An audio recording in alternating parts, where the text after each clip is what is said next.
ভুয়ো ভোট রেখে দাও, এটা নির্দেশ দিচ্ছি, না হলে এর পরে কিন্তু পশ্চিমবঙ্গে থাকতেই হবে। ইনি মুখ্যমন্ত্রী নাকি পাড়ার পটলা গুন্ডা? এই যে মমতা বন্দ্যোপাধ্যায় একটা ধর্ণা মঞ্চ না নাট্য মঞ্চ কি একটা করলেন, এই প্রথম দেখলাম যে পর্দা উঠছে আর নামছে, ওটা যাত্রা মঞ্চে হয়, এসি লাগানো মঞ্চ, বিচিত্রানুষ্ঠান, এই নাচ করছে, ও গান গাইছে, ওর গানের মাঝখানে মুখ্যমন্ত্রী প্যাপ করে বসিয়ে দিচ্ছে, একে অপমান করছে, তাকে ঠেলে দিচ্ছে, সামনে চেয়ার ফাঁকা। বুঝে গেছেন? ভেবে দেখুন আগের ইলেকশন গুলো, তৃণমূলের ঝান্ডা, ব্যানার, স্লোগান, মিছিল কোথায় হচ্ছে? তারা কনফিউজ যে মানুষ ধরে পিটিয়ে দেবে না তো। খেলা শেষ, হিতে বিপরীত, চোরের মায়ের বড় গলা, সেই গলায় কাঁটা ফুটে গেল। এবার কার হাত পা ভাঙবে, মানে কার হাত পায়ে প্লাস্টার পড়বে, সেইটার অপেক্ষাতেও রয়েছে, নাকি এবার মাথায় বান্ডি যাবে জানি না। আর কোনো রাস্তাই নেই তৃণমূলের, সব বন্ধ। 2021 বা 2024 সালে বিজেপিকে একটু অগোছালো দেখা গেছিল, সেখানে থেকে 2026-এ প্রথম থেকে দেখা যাচ্ছে বিজেপি অত্যন্ত ওয়েল স্ট্রাকচার্ড, একেবারে সুসংবদ্ধ, সুসংগঠিত হয়ে কাজ শুরু করেছে। জেলায় জেলায় এখন পরিবর্তন যাত্রা চলছে, এবং এরই মধ্যে কলকাতার ব্রিগেড প্যারেড গ্রাউন্ডে মোদিজির আগমন। এর আগেও বারবার তিনি এসেছেন, স্বরাষ্ট্রমন্ত্রী এসেছেন, নীতিন গাডকারিজি এসেছেন, প্রত্যেকে এসেছেন বিভিন্ন জায়গায়।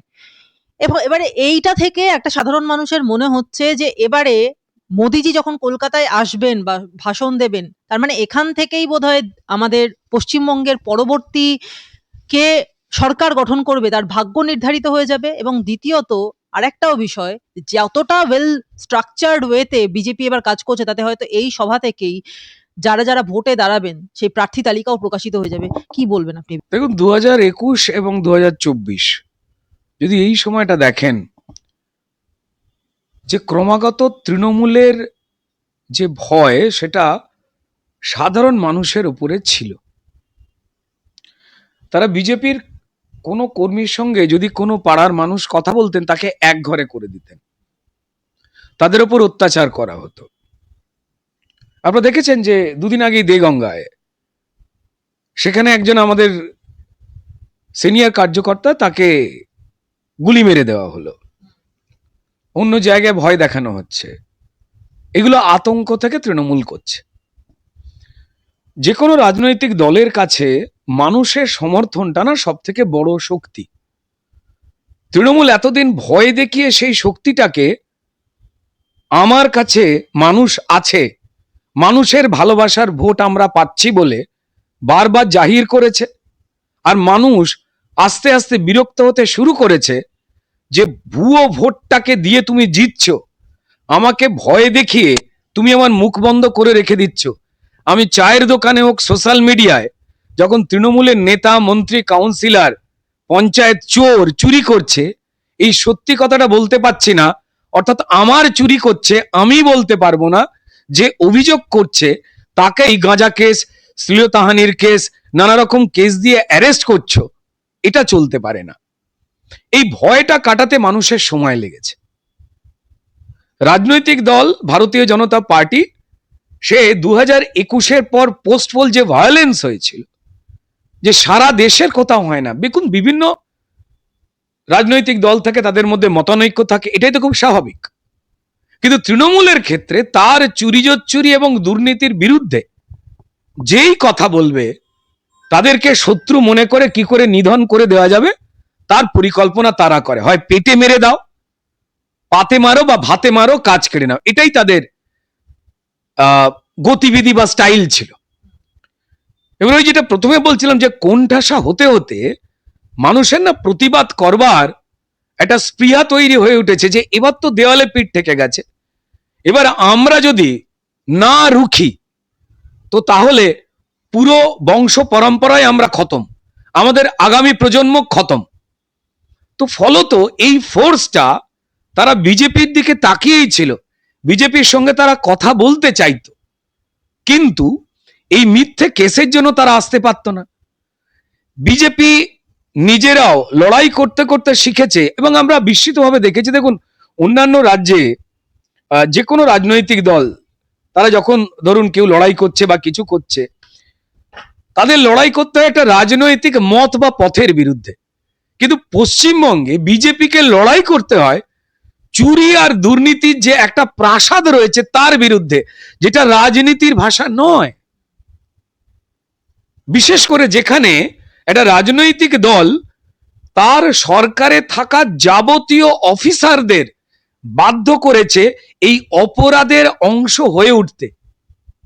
নাহলে মুখ্যমন্ত্রী নিদান দেন তার বিএলওদের যে একটাও নাম যাতে কাটা না যায়, মানে ভুয়ো ভোট রেখে দাও, এটা নির্দেশ দিচ্ছি, না হলে এর পরে কিন্তু পশ্চিমবঙ্গে থাকতেই হবে। ইনি মুখ্যমন্ত্রী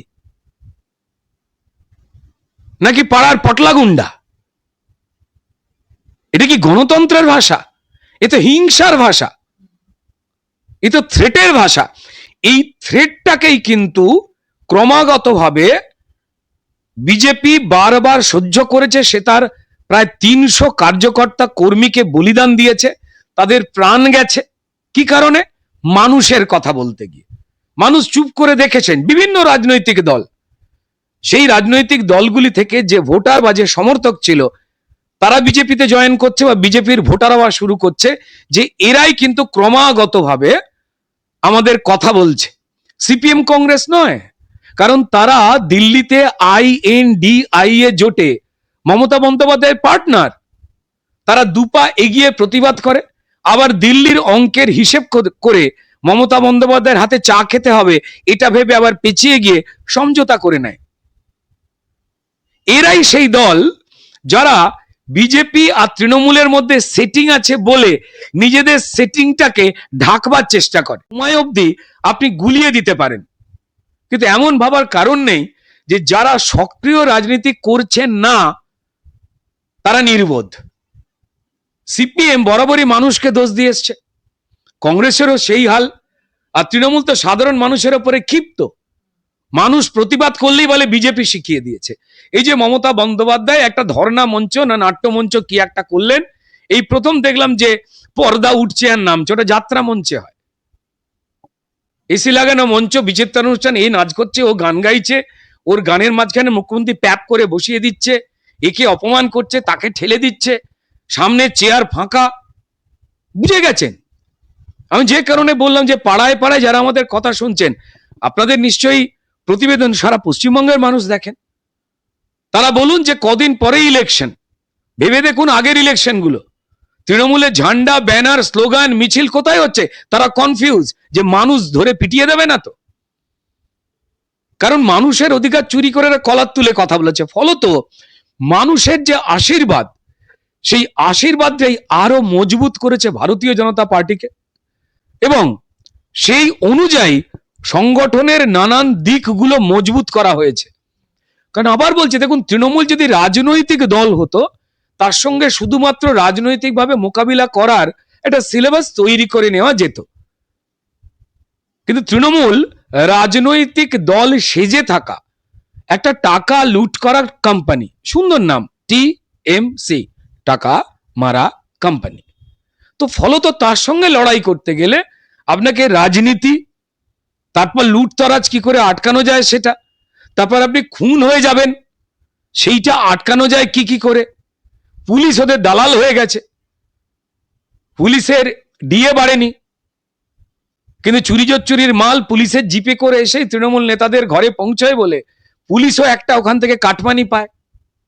এই পুরো যে সিস্টেমটা, তার সঙ্গে সরকারি আধিকারিকদের একটা বড় অংশ, যারা এই SIR এর সময় কেন্দ্রীয় নির্বাচন কমিশনকে দোষ দেবে বলে মমতা বন্দ্যোপাধ্যায়ের নির্দেশে 2200 বুথে 23-25 বছরে লোক মারাই যায়নি বলে তালিকা তৈরি করেছিলেন, মানে অমরত্ব লাভ করে দিয়েছিলেন 2200 বুথে।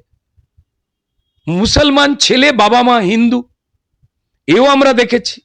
ERO, DM এবং তার সহযোগীরা, মানুষ জন্মাবার আগেই তার বার্থ সার্টিফিকেট তৈরি হয়ে গেছে। বাবা ছেলে দাদুর বয়সের তফাৎ 10 বছর 5 বছর করে। ভাবুন এগুলো কারা করেছে? SIR এর কাজ কারা করে দিচ্ছিল? পশ্চিমবঙ্গে মমতা বন্দ্যোপাধ্যায়ের নির্দেশে চলা সরকারি অফিসাররা, তারাই ছোট ছোট সামান্য ভুল ভ্রান্তি যেগুলো নিজেরাই মিটিয়ে দিতে পারতেন, সেগুলো না মিটিয়ে মানুষকে হ্যারাস করেছেন, করে বলেছেন কেন্দ্রীয় নির্বাচন কমিশন করেছে, এগুলো আমাদের দায় নয় বলে দায় এড়াতে গেছিলেন। তারপর কোর্টে গিয়ে মমতা বন্দ্যোপাধ্যায় 150 টাকা শাল কিনে, কালো শাল কিনে উকিল সেজে কোকিল হতে গিয়ে যে সমস্যাটা করে ফেললেন, এটাকে বলে মেলোড্রামা, অতি অভিনয়। দেখেই সন্দেহ হলো সুপ্রিম কোর্টের, ব্যাস খেলা শেষ। হিতে বিপরীত, চোরের মায়ের বড় গলা, সেই গলায় কাঁটা ফুটে গেল লেটা মাছের, এবার ছাড়াতে পারছেন না। তো ফলত এই সবকটা দিক ভারতীয় জনতা পার্টির রাজ্য নেতৃত্ব এবং কেন্দ্রীয় নেতৃত্ব তারা দেখেছেন। তারা খুব সুচারুভাবে আলোচনার ভিত্তিতে একদম বুথ স্তরের কর্মীদের থেকে যে কি কি অত্যাচার করা হয়, সাধারণ মানুষের বাড়িতে কি কি ভাবে ভয় দেখানো হয়, আমরা দেখেছি। সিপিএম এর স্টাইলে বিভিন্ন জায়গায় সাদা থান কিনে, বীরভূমেই ঘটেছে, পাঠিয়ে দিয়েছে বিজেপির নেতা কর্মীদের বাড়িতে। তো ফলত এগুলোকে কাটানো তো একটা পদ্ধতি। রাজনৈতিকভাবে লড়াই করার রাস্তাটা একটা নিয়মে চলে, কিন্তু দুষ্কৃতীদের সঙ্গে যখন আপনি রাজনৈতিকভাবে লড়াই করতে আসবেন, তখন আপনাকে তো গুছোতে সময় লাগবে। তো ফলত আজ সেই জায়গাটা কমপ্লিট, আরো মজবুত। জাস্ট আমরা অপেক্ষা করে আছি যে একটা স্বচ্ছ ভোটার তালিকা তৈরি, যাতে সেটা বেরোয়। তার সঙ্গে সঙ্গে স্বরাষ্ট্র মন্ত্রক এবং কেন্দ্রীয় নির্বাচন কমিশন এবং সম্মানীয় সুপ্রিম কোর্ট, তারা যাতে মানুষ নির্বিঘ্নে বেরিয়ে এসে নিজের ভোটটা নিজেই দিতে পারে, যে দলকে দিক, এইটুকু ব্যবস্থা শুধু আমরা চাইছি। আর তারপরে স্বচ্ছ গণনা। ওয়েবকাস্টিং এর বিরুদ্ধে কিভাবে মমতা বন্দ্যোপাধ্যায় পাগল হয়ে গেছেন, তৃণমূল পাগল হয়ে গেছেন বুঝতে পারছেন। ক্যামেরা লাগাতে দেবে না, যতগুলো বুথ ততগুলোতে ক্যামেরা লাগাতে দেওয়া হবে না। কেন? প্রমাণ দিয়ে দিচ্ছেন যে এই ভুয়ো ভোটটাতেই তারা জিততেন বলে এসআইআর করতে দেননি। অনুপ্রবেশকারীদের ভোটার তালিকা থেকে নাম যাতে না বাদ যায়, তার জন্য তারা কনস্ট্যান্ট চেষ্টা করে গেছেন, এখনো যাচ্ছেন। এবং এরা আবার এই মেনকা গুরুস্বামী এবং কল্যাণ ব্যানার্জি কদিন আগেই সুপ্রিম কোর্টে আবার গেছিলেন, দুদিন আগে, যেদিন ধর্না এরা তুলে দিলে, বুঝতেই পারছিলেন যে ধর্নাটা তুলবে কোন অজুহাতে, নেমেছে তো, ফেসে গেছে। সুপ্রিম কোর্টে র্যাম্পার্ট ঝাড় দিলেন সম্মানীয় প্রধান বিচারপতি। তিনি বললেন যে আবার যদি আপনারা কোনো মামলা করার কথা ভাবেন, এবং এই যে বাদ যাওয়া 65 লাখের পর যে 60 লাখের ঝাড়াই বাছাই হচ্ছে, যে এদের কাগজপত্র ঠিক আছে কিনা, যা নির্ণয় করবেন বিচারক, যাদের আমরা জুডিশিয়াল অফিসার্স বলছি, তাদের উপরে যদি কোনো সন্দেহজনক আর কোনো কথাবার্তা বলে কোনো মামলা করার চেষ্টা করেন, কড়া বন্দোবস্ত বলে কান মুলে দিয়েছে। আর এখানে এসে মঞ্চ থেকে অভিষেক বন্দ্যোপাধ্যায়, মমতা বন্দ্যোপাধ্যায় যথারীতি একই মিথ্যে কথা বলে বলছেন আমাদের জয় হলো। মানে কি নির্লজ্জ! যতক্ষণ না এরা কান চাপাটি লাল করে আইনি থাপ্পড়টা খাচ্ছে, ততক্ষণ এরা কিছুতেই শুধরবে না। আর থাপ্পড় খাওয়ার পরে এসে বলে একটু আঙুর আর আপেল খেলাম তাই গালটা লাল হয়েছে, কেমন লাগছে। এই অদ্ভুত। তো তাদের প্রতি মানুষের কোনো শ্রদ্ধা ভালোবাসা নেই, জিরো জায়গায় চলে গেছে। এবং এই মমতা বন্দ্যোপাধ্যায় যেভাবে মুসলমান সম্প্রদায়কেও ছোট করলেন, যে যদি আমাদের ক্ষমতায় না রাখো, একটা বিশেষ কমিউনিটি মানে মুসলমান সম্প্রদায়, তাদের দিয়ে ঘেরাও করে 12টা বাজাবেন। 70% হিন্দুকে তিনি আরো বেশি করে একজোট করে ফেললেন ভারতীয় জনতা পার্টির পক্ষে। ইভেন তিনি তার দলে যারা সনাতনী মানুষ রয়েছেন, তাদেরকেও নিজের বিরুদ্ধে করে ফেললেন, এবং তাদেরও যে বাঁচবার একমাত্র জায়গা ভারতীয় জনতা পার্টি, সেটাও তিনি ভুল করতে গিয়ে চরম সর্বনাশ করে ফেললেন। সো আমরা অনেকটা মজবুত, বাট রিল্যাক্স করবার কোনো জায়গা নেই, নিশ্চয়তার কোনো জায়গা নেই, দুষ্টের ছলের অভাব হয় না। হয়তো 2-1 দিনের মধ্যে তৃণমূলের কোন নেতা নেত্রীকে দেখবেন যে ব্লেড দিয়ে হাত কেটে, এই দেখুন বিজেপি ব্লেড মেরেছে টালির চাল ফাটিয়ে ঘরে ঢুকে বলে, এসব রেডি রয়েছে। পশ্চিমবঙ্গের মানুষও জানেন এই নাটক। এবার কার হাত পা ভাঙবে, মানে কার হাত পায়ে প্লাস্টার পড়বে, সেইটার অপেক্ষাতেও রয়েছে, নাকি এবার মাথায় বান্ডে যাবে জানি না। আরেকটা বিষয় যে যে তৃণমূল তৈরি হয়েছিল মমতা বন্দ্যোপাধ্যায়ের নিজের হাতে, আজকে যেন মনে হচ্ছে সেই তৃণমূলই মমতা বন্দ্যোপাধ্যায়ের সেই তৃণমূলের জন্য সর্বনাশের কারণ হয়ে উঠছে। তার প্রতি যে একটা বড় আকর্ষণ ছিল 2017-18 অবধি, সেটা শেষ হয়ে গেছে। তিনি মধ্যিখানে বলে বেড়াচ্ছিলেন যে আমি ভালো, বাকি দলের সব লোকেরা খারাপ, তাদের ক্ষমা করে দিন, তাই আমাকে ভেবে 294টা সিটে আমি প্রার্থী, ভোট দিন। মানুষ কিন্তু শেষবার ঠকেছিল। ভোটটা দেওয়ার পর দেখতে পেয়েছিল যে মমতা বন্দ্যোপাধ্যায় তো এই অঞ্চলগুলোতে আসেন না জিতবার পরে। এবং আর একটা জিনিস তিনি করছেন যে তাদের লোকজন ছাড়া যেখানে গোষ্ঠীদ্বন্দ্ব, কে দাঁড়াবে কে দাঁড়াবে না, একজন একজনকে খুন করে দিতে পারে, সেখান থেকে এই টলিউডের শিল্পী, কবি, গায়ক, গায়িকা, এই ধরনের ক্যান্ডিডেট দেওয়ার চেষ্টা করেছেন। ক্যান্ডিডেট যে কেউ হতে পারে, ভোটে যে কেউ দাঁড়াতে পারেন, কিন্তু এমন এমন লোকজনেদের দাঁড় করিয়েছেন যে যারা তার নিজের জীবিকাটা ছাড়া, প্রান্তিক মানুষ, দরিদ্র মানুষ, তাদের সমস্যা কি, তার সমাধান কি, এগুলো জানেন না। ফলত তারা দাঁড়িয়েছেন, মুখ দেখে তাদের প্রতি ব্যক্তিগত ভালোবাসায় বা জনপ্রিয়তা মানুষ আবেগে ভোট দিয়ে দিয়েছেন।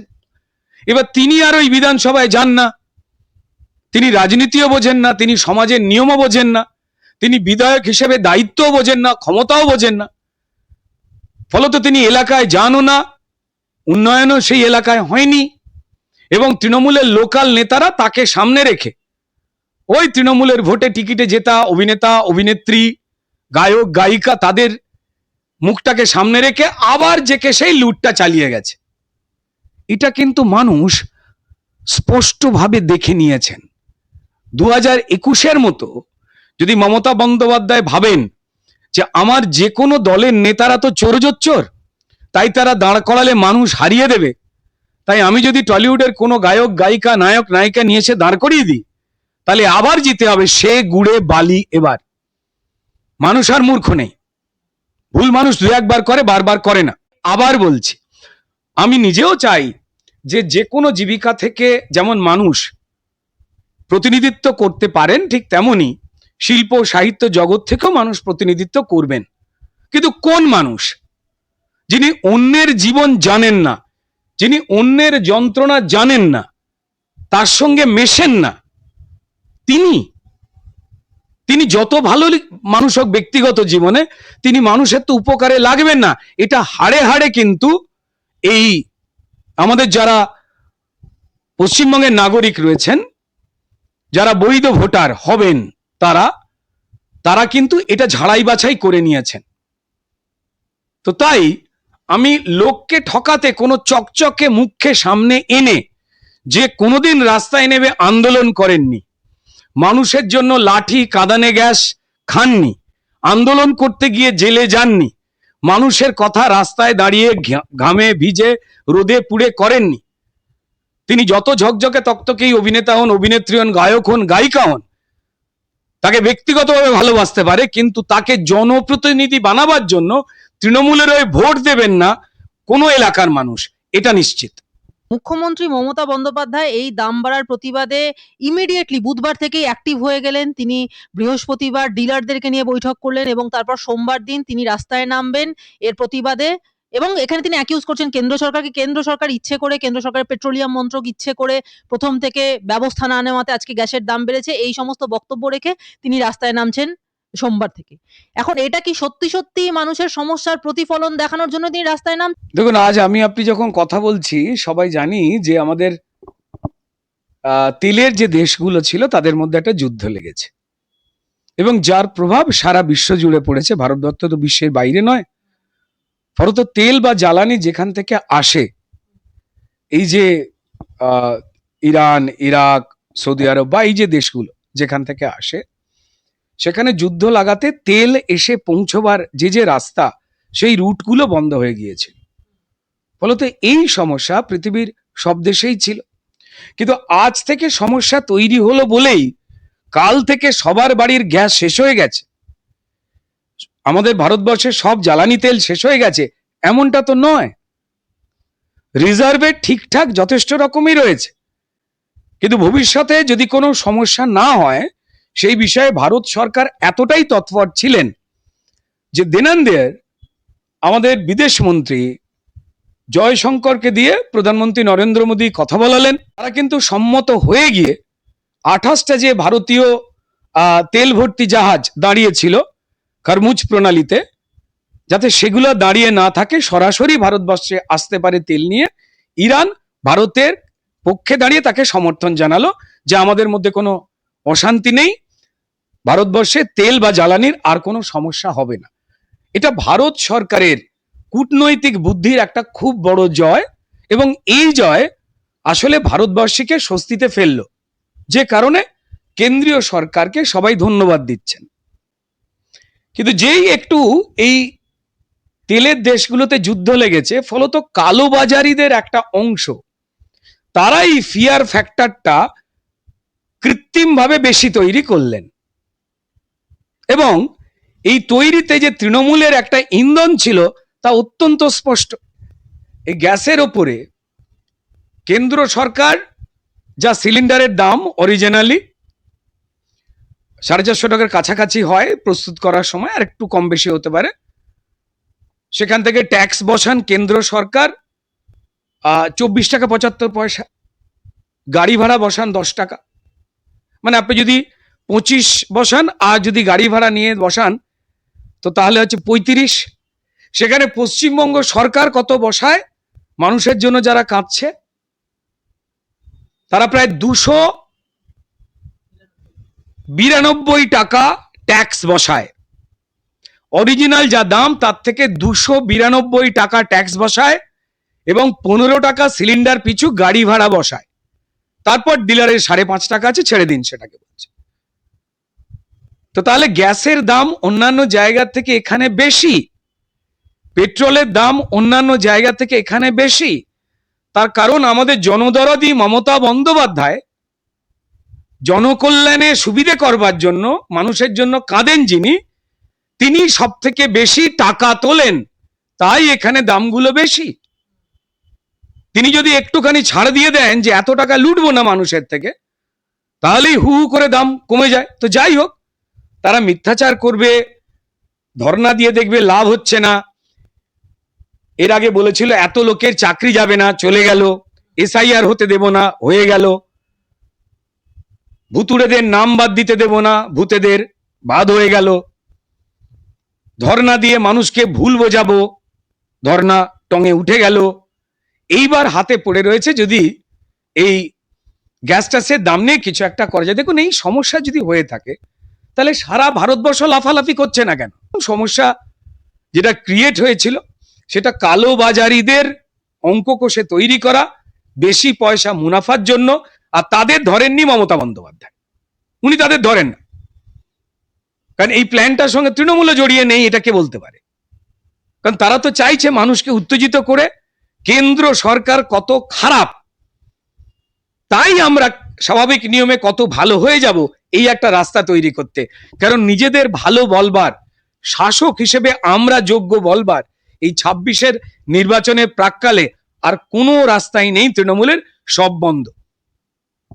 একটা শেষ প্রশ্ন করব যে 2026 সালের এই যখন নির্বাচনের আবহ, যখন হাওয়া গরম, এই সময় হঠাৎ করে রাজ্যপালের পরিবর্তন হলো এবং বৃহস্পতিবার নতুন রাজ্যপাল রবীন্দ্র নারায়ণ রবি তিনি শপথ বাক্য পাঠ করলেন এবং অফিসিয়ালি রাজ্যের দায়িত্বভার হাতে নিলেন। এই সময়ে যিনি প্রাক্তন রাজ্যপাল তিনি এসছিলেন এবং তাকে বিদায় সম্ভাষণ করলেন, বিদায়ী মুখ্যমন্ত্রী তখন তাকে বিদায় সম্বর্ধনা দিলেন, তার হাতে ফুল তুলে দিলেন। প্রশ্নটা হচ্ছে যে এই নতুন রাজ্যপাল যিনি আসলেন তার কিন্তু ব্যাকগ্রাউন্ড সাংঘাতিক, মানে শক্ত গোছের ব্যাকগ্রাউন্ড। তিনি একজন গোয়েন্দা দফতরে তিনি প্রায় অজিত ডোভালের ডান হাত ছিলেন একসময়। তিনি যখন আসছেন এই রাজ্যে বিধানসভা ভোটের ঠিক আগে, সেখানে কি রাজনৈতিক কিছু পট পরিবর্তনে তার কোনো ভূমিকা থাকবে প্রথমত, এবং দ্বিতীয়ত যে প্রাক্তন রাজ্যপাল তার কাছে তিনি দেখা করতে যেতেই তো ভয় পেয়েছিলেন মুখ্যমন্ত্রী। দেখুন, 70 বছরের ওপরের বয়সে মমতা বন্দ্যোপাধ্যায় তিনি হঠাৎ কোন গুজবে ভয় পেয়ে তিনি, না বাবা আমি রাজভবনে একা একা যাব না, দেখাই করব না, দরকার হলে রাস্তায় দেখা করবো, এই ধরনের যে অসম্মানজনক এবং অসচেতন মন্তব্য করেছিলেন রাজ্যপালের আনন্দ বোসের বিদায় লগ্নে, তিনি সেই জায়গাতেই ফুলমালা নিয়ে গিয়ে প্রমাণ করলেন যে তিনি মিথ্যে কথা বলেছিলেন এবং তিনি ধারাবাহিক মিথ্যেবাদী। কাকে ছোট করলেন তিনি? ফলেন পরিচয়তে বৃক্ষ, ফল যখন বেরোলো তখন দেখা গেল যে মমতা বন্দ্যোপাধ্যায় নিজেকেই মিথ্যেবাদী প্রমাণ করলেন এবং এই সিভি আনন্দ বোসকে তিনি যে রাজনৈতিক ধান্দাবাজি চরিতার্থ করতে গিয়ে তাকে টুপি পরাতে পারেননি, সেই ফ্রাস্ট্রেশন থেকেই যে মিথ্যে রটিয়েছিলেন লোক ভাড়া করে, তা তিনি নিজেই প্রমাণ করে দিলেন।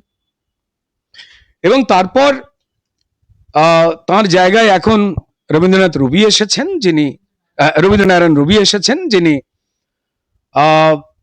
গোয়েন্দা দপ্তরে অত্যন্ত দৃঢ়তার সঙ্গে কাজ করেছেন। তার সিদ্ধান্ত নেওয়ার ক্ষেত্রে তার যে কড়া দৃষ্টিভঙ্গি সেটা সবাই জানেন।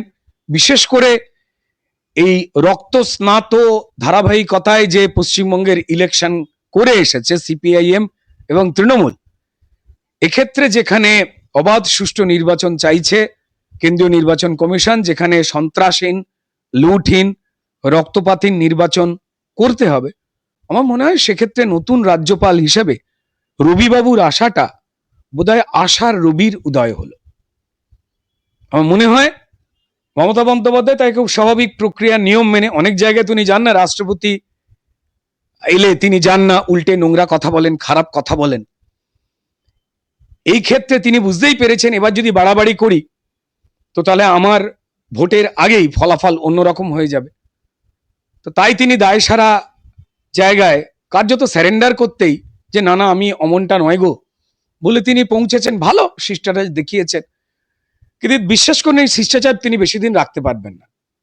ভদ্রতা, সৌজন্য, সত্য কথা, এগুলো তৃণমূলের ডিকশনারির বাইরে। দেখবেন ঠিক 1 থেকে 2 সপ্তাহ পর যখন আমাদের নতুন রাজ্যপাল তিনি এই রাজ্যে ঘটা বিভিন্ন অন্যায় নিয়ে যখন মুখ খুলবেন এবং ঠিক করে নিতে বলবেন ভুলগুলোকে, সঙ্গে সঙ্গেই দেখবেন তার বিরুদ্ধে আরো কদর্য আক্রমণ করা শুরু করেছে মমতা বন্দ্যোপাধ্যায় এবং তার দল, এবং যেটাতে দেখে এবং শুনে পশ্চিমবঙ্গের মানুষ অভ্যস্ত এবং তারা হাসেন। তো কি আর করা যাবে, ফলাফল যা হবার হবে। পশ্চিমবঙ্গের মানুষ দৃঢ় সংকল্প নিয়েই নিয়েছে যে মমতা বন্দ্যোপাধ্যায়কে একদিন রেখে দেওয়া মানে এই রাজ্যের হিন্দু মুসলমান তাদের মধ্যে সম্প্রীতি নষ্ট হওয়া। মমতা বন্দ্যোপাধ্যায়কে রেখে দেওয়া মানে জীবন জীবিকা জলাঞ্জলি দেওয়া। মমতা বন্দ্যোপাধ্যায়কে পশ্চিমবঙ্গে রেখে দেওয়া মানে পরিযায়ী শ্রমিক তৈরি করার কারখানা প্রস্তুত করা। মমতা বন্দ্যোপাধ্যায়কে রেখে দেওয়া মানে লুটেরাদের আর ক্রিমিনালদের অবাধ রাজত্ব। তাই এই রাজত্ব খতম করতে হবে।